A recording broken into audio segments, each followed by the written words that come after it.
Hey guys, welcome to Video Game Corner. It's me, Jason, and today we're going to be doing another vlog. I've been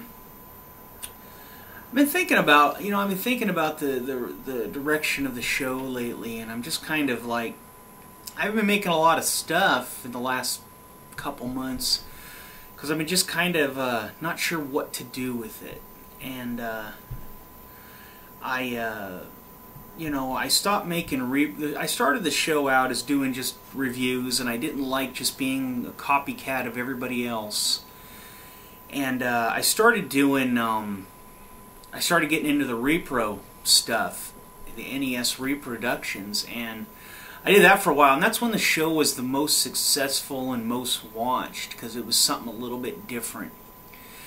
And I think that's where I need to go back to, because I've been, I haven't made repros for about 9 months actively. I mean, I made a few here and there, but for the most part, I haven't really made that many in the last 9 months. I mostly in the last 6 months, I just pretty much stopped altogether, and I've only made like 3.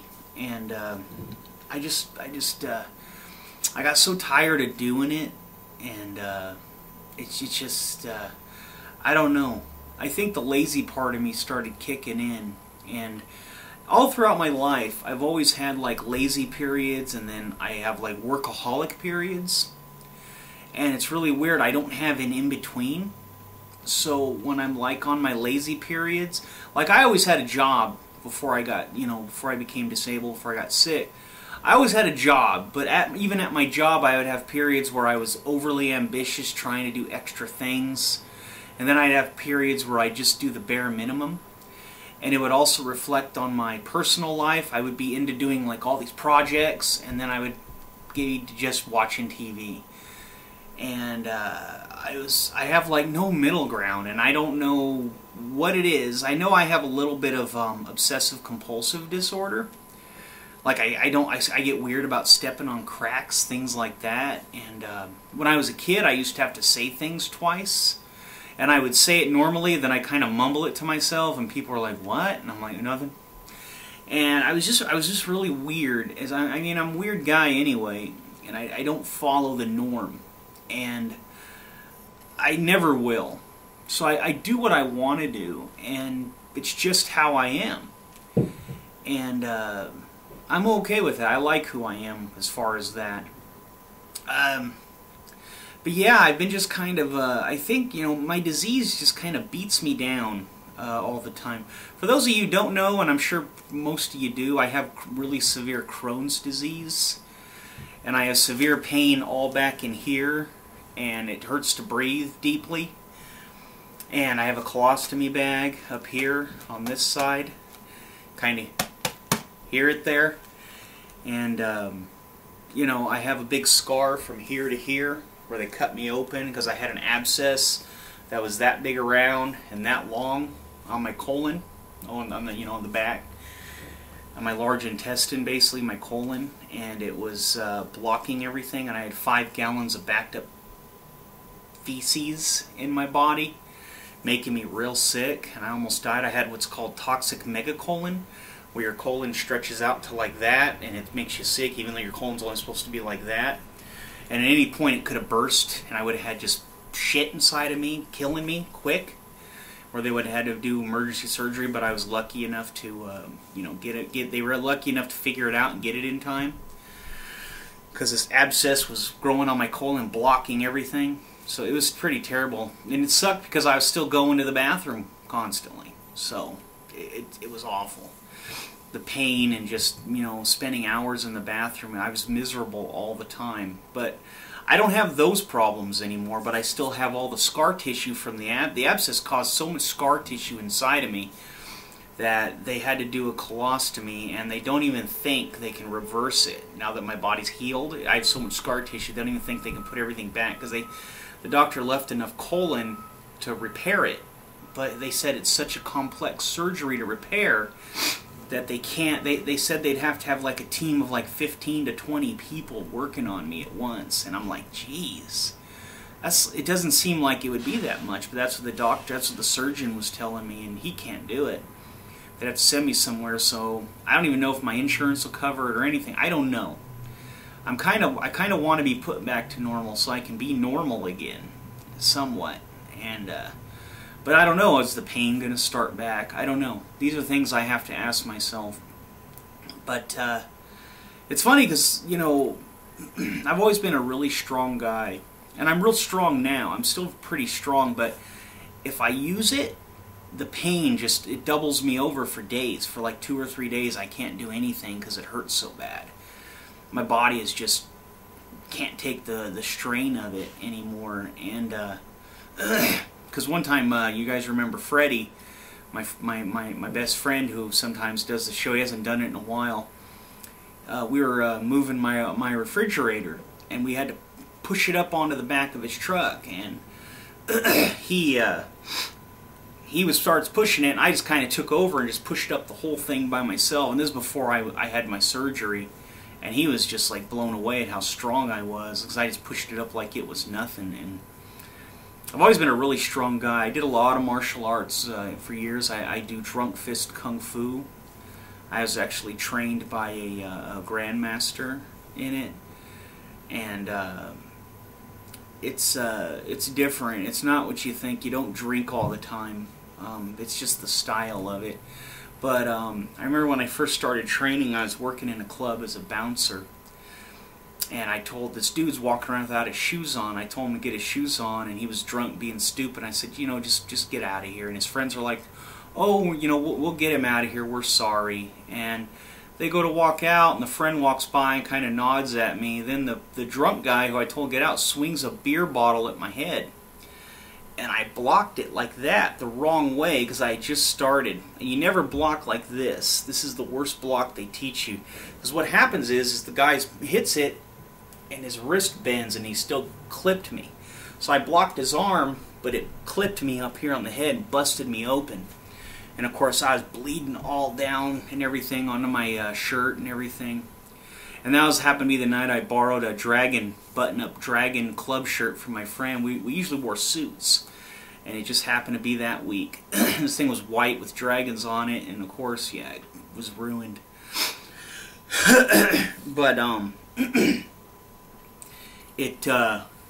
so I grabbed this dude as he hits me, and then I'm slipping on the floor, and I'm trying to grab him because people spill drinks on the floor, and it's all dark.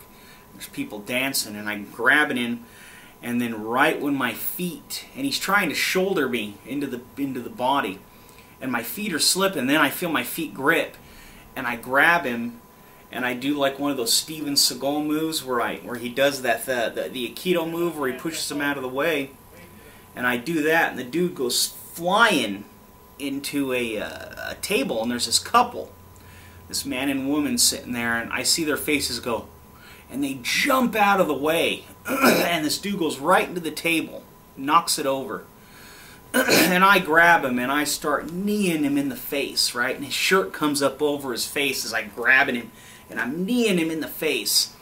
And then one of the other security guys, one of the guys who we called him Frosty, his name was Sean, he's actually this guy who I trained with, who I knew. He grabs this dude away from me, and he's trying to stop me, and I start punching him in the face, and I'm just seeing red. I mean, only thing I remember is what I did. I'm thinking the whole time that this guy hit me in the head, and he could have killed me. And I'm so angry because of this, and this is when I was a lot younger, and I was 23, and I had no control. I had very little control over my temper at the time, and I was still, you know, I wasn't, I wouldn't do that now. I mean, because I think a lot more as an older guy, a little bit older, so I'm 37 now. Excuse me.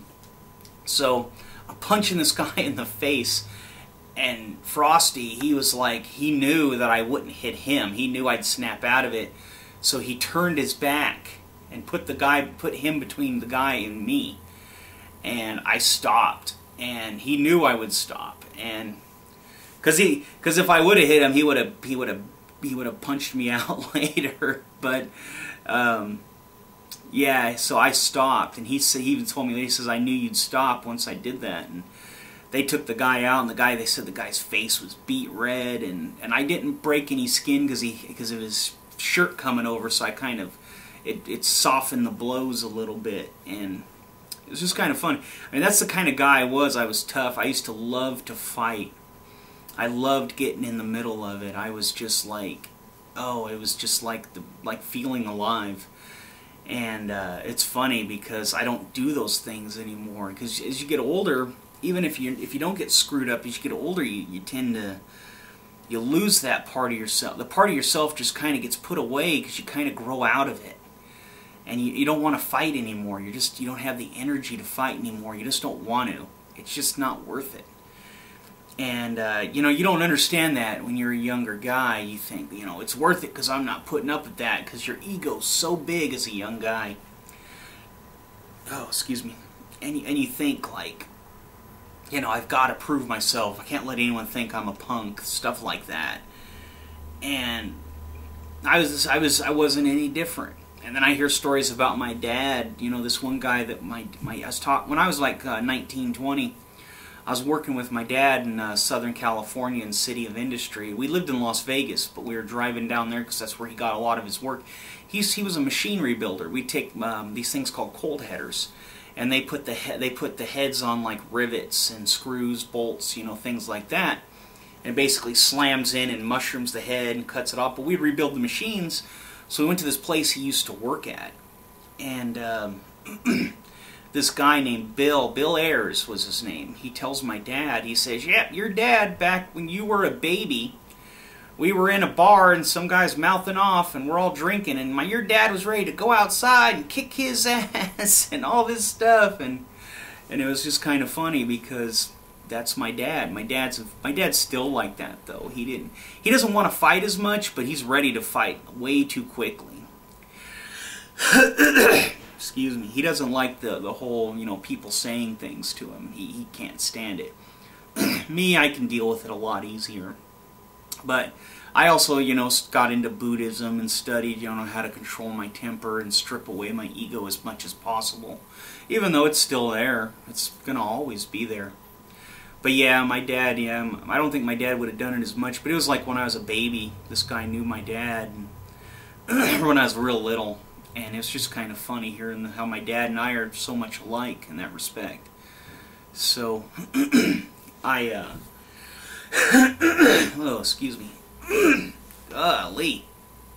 Oh. I still have, you know, I take the allergy shot, and it works really well, but I still get a little bit of, you know, irritation in my throat and stuff. So, wow, man, oh man, yeah.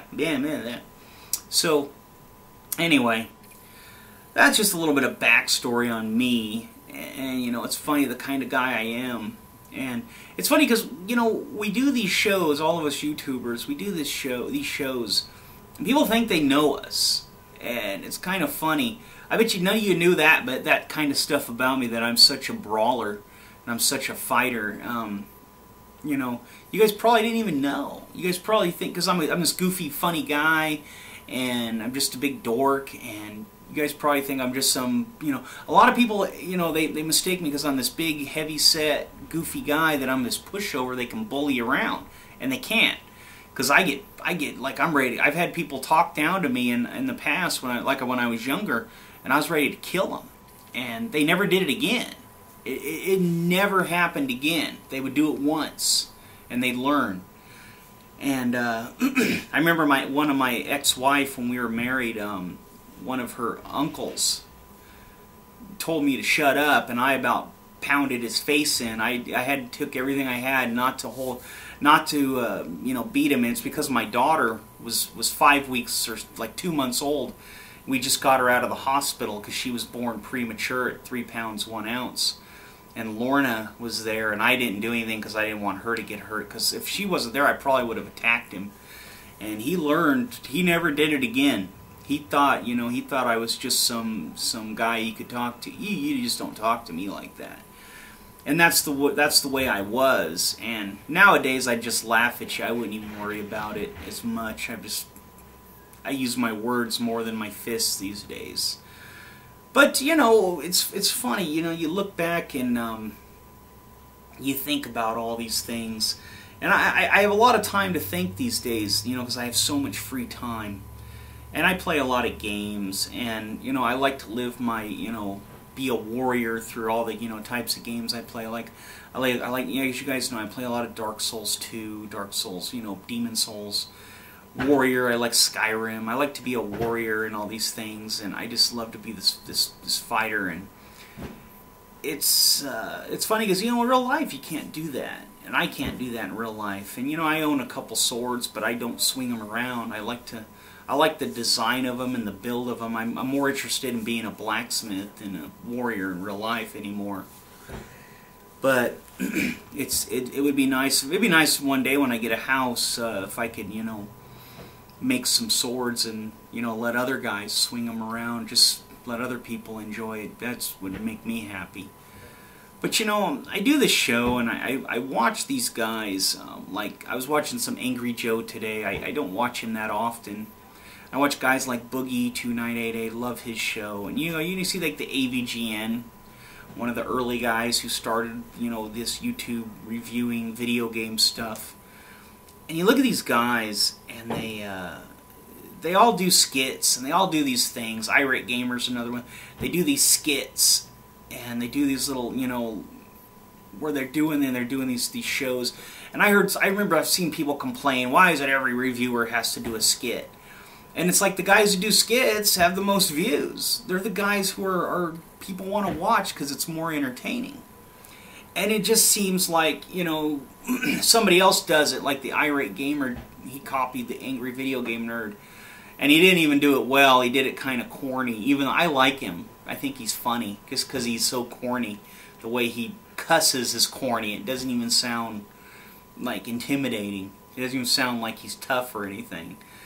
And it's funny because these guys do these kinds of shows, and they get so much, and people watch them and people like it, but yet they get so much flack for it.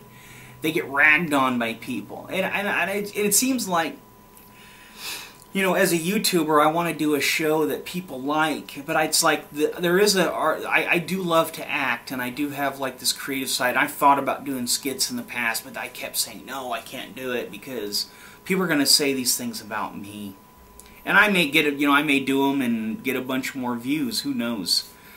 But the thing is, it's as I do this YouTube, I've been doing it for 1.5 years now, and the more I do it, the less I worry about what people have to say negatively. And I figure that, you know, negative comments are, and especially recently with that one guy getting on Metal Cyber Gamer's account and starting trouble. And with Metal Cyber Gamer, I'm starting to believe, you know, I believe him. I do believe that he didn't do that. So if you're listening, Metal Cyber Gamer, I know it wasn't you now that, you know, we've talked, we've listened, and I haven't emailed you back, and I'm actually going to do it right after this video, so, you know, I believe you, so, and I know it was really bothering you, but, you know, especially for a guy to apologize that much, it just seems like, you know, I looked at it this way: if it was him, he's realized he screwed up and he's trying, but I don't think he was. I don't think it was him. So he's trying to, you know, set the record straight, and so don't worry about it. I believe you, and I'm gonna let you know after this video. I'm gonna send you a message. But you know, the thing is, you know, after that, I started thinking, I'm like, what am I so worried about this guy's comments? You know, he was writing all these bad comments. It was on my Medieval Game Corner on the first video. And I started thinking about this, and I've been watching these guys like Angry Joe who get flack, and I like Irate Gamer, he gets flack. But yet I'm still entertained by their videos, and it's like they have... The positive viewers seem to always outweigh the negative viewers, and no matter what you do, you're going to get a negative guy. So like on my level at I'm just under 1,200 subscribers, and I have one bad comment every once in a while. So let's multiply that by 100,000, so I'll get, what, 10 every once in a while? Big deal. I mean, who cares? It's funny because they're still watching the videos, even if it's just to bitch about it. And it's kind of funny because, you know, and I think, you know, those guys at that level, they kind of just ignore people like that. And it doesn't really matter. And it's funny because I keep thinking about, you know, like my friend Asa Lieri, Eric. He does videos about a lot of these guys, and he just, you know, rags on them because they aren't original and this and that. And I keep thinking, sometimes I think he's too hard on these guys, but, oh, excuse me, he also does it as just entertainment. And he honestly doesn't really care about these guys one way or the other. But he does it to do a show, but he gets so much flack for it. Because he does talk about these guys that are well liked by people. And it's funny because we all talk about the fanboy. And the fanboy goes to the extreme of they get their feelings hurt if you talk about somebody they like. When in actuality, you shouldn't even care. Like, I love Castlevania and Dark Souls, and if somebody says those are the worst games on the planet and they talk so much trash about them, I don't care because I didn't make it. If I make the game, maybe I'd consider your comments, but then at the same time, if they're not constructive comments, then you're just being a jerk. And I decided I don't like the term troll anymore. It was more fun when I found out that troll was when I thought trolls were these creatures that, you know, lived under bridges, as far as that's what people were referring to, but it's actually people, when they call someone a troll, they're referring to a fishing term, as in trolling for fish. When you use a trolling motor, you know, and it's type of fishing, and that's what it is. You're fishing for comments, and they're trolling for comments, for negative attention. So that's what an internet troll is. For those of you who don't know, that's what an internet troll is. It's not the mythical creature troll, it's the fishing term. I had to look it up, and because Robert and I do the podcast, we did a show about it, and we looked it up, and we were like, oh, huh. So we talked about it, and I don't know if you guys know, we do the podcast. I don't know how much you guys are listening to it. It's on Robert's channel. Robert Santel, I'll leave a link in here for it. But, you know, it's funny, because, you know, here I am, I do the show, and I never know what to do, and I'm always worried about people, you know, saying something negative or getting negative attention, and I'm just going to start doing what I want to do. And I think what I want to do is I'd like to be more creative with things and stuff like that. I'd like to talk, I'm going to start talking more about reproductions, because I'm actually, as of the last 2 days, I'm getting back into making them for people. So if anybody needs a repro made, let me know. And I cannot do Mr. Gimmick, and I'm not going to do Mr. Gimmick because it's too much of a hassle. And I don't want to learn it, and I'm not going to do it. So, and I don't have any Final Fantasy III boards to make any Final Fantasy IIIs. And I'm not making it the other way because that's too much of a hassle. And it's not very stable build on a board. It's really crappy, if you ask me. But I don't have any boards. When I do get boards for that, or if I think the guy who I talked to, Infinite NES Lives, I think he does a Mr. Gimmick board. If he does those, then I'll order some and I'll do a run, but I don't know when, and I don't know when or what or anything. But yeah, I'll be doing the regular ones, and I'm going to be getting out of doing the custom requests, because every time I do them, people want all this. It's like so much more work than I have time to do. I mean, I have time. I don't have the energy. I can't focus that much into it. The only thing I'll do, the only time I'll do a custom request is if the customer supplies the label, because I'm not doing custom label work. And I actually met a guy recently who he does some really nice labels. And he said if I need any, he'll let me know. So I'm actually going to talk to him about doing some new stuff. Because I wanted to add to my list, I wanted to add like Kart Fighter and maybe some of the Metroid games, the Metroid hacks that they have where they redesign the levels, things like that. But yeah, I want to get more back into the reproduction scene because I do kind of miss it. And I was really good at it. And I've been told by a lot of people that I'm really good at the work. The work I do is really good. And, you know, I just got to where I was doing it so much. And, you know, maybe down in 6 months or something, maybe I'll get tired of doing it, but I think I'll be more official in saying I'm not doing it for a while. and just kind of take breaks from it. We have some, you know, my girlfriend and I, we have some bills, some credit card bills we're behind on. We want to get caught up, so we're gonna do that. She's also selling perlers. She makes really cool perlers. You can see some of them on the wall. She didn't do every one of these. She did that and that and that. She didn't do that one. That was done by Ace Salieri's wife. She also did that. She did me all three of the Earthbound characters. She did Ninten, Ness, and Lucas, because I'm a big Earthbound fan. And then I love Metroid, and I'm a big Metroid fan. I actually, it's kind of funny, I named a character Samus in Dark Souls 2, this female character, and I'm actually in New Game Plus 3. I'm playing her character in New Game Plus 3. Yeah, it's my 4th playthrough of the game. And I built her character up to like, leveled up to like 230, I think. But yeah, she did the Metroid and the Samus, and she did those for me. And then I love Dragon Quest, and so she did a Dragon Quest slime for me. It was actually, that thing's on a string. It's actually a Christmas ornament that we put on our tree. And then she also did the Splatterhouse, the Wampaku Graffiti one there, the little Rick. So, you know, it's good stuff. And yeah, and she's got more. She did Contra, I think his name's Bill from Contra. She did one of those. I got it over there on my old wall. See, this isn't my wall you guys have seen for months. This is a new wall. I flipped everything, and I went and got another sheet, and I redid everything. I actually have all my toys above me instead of my consoles. On the wall back over there, I have all my consoles on 3 different shelves. And, you know, I've had a few requests for boom, brain fart, for a game room tour. I don't really have a game room. I have my living room and I have all my game stuff in here. Do you guys want to see that? I mean, I think game room tours are kind of weird. I don't really know. It's just showing you stuff I own. But people seem to like it, so I don't know. If it's something you guys want to see, just tell me in the comments. If you guys want to see it, I'll do it.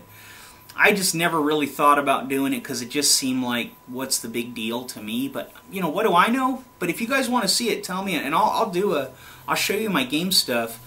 I'll even show you the comics. My whole room's, my bedroom's done up in comic book stuff. And my girlfriend had the idea. She wanted to put up comic books on the walls. So we have comic books all over our bedroom if you guys want to see that. I even have like my X-Men #4, my Iron Fist 14, which is the first Sabretooth. I have the first appearance of Poison Ivy. So if you guys want to see that stuff, and then I have a lot of like 90s comics since there is just filler.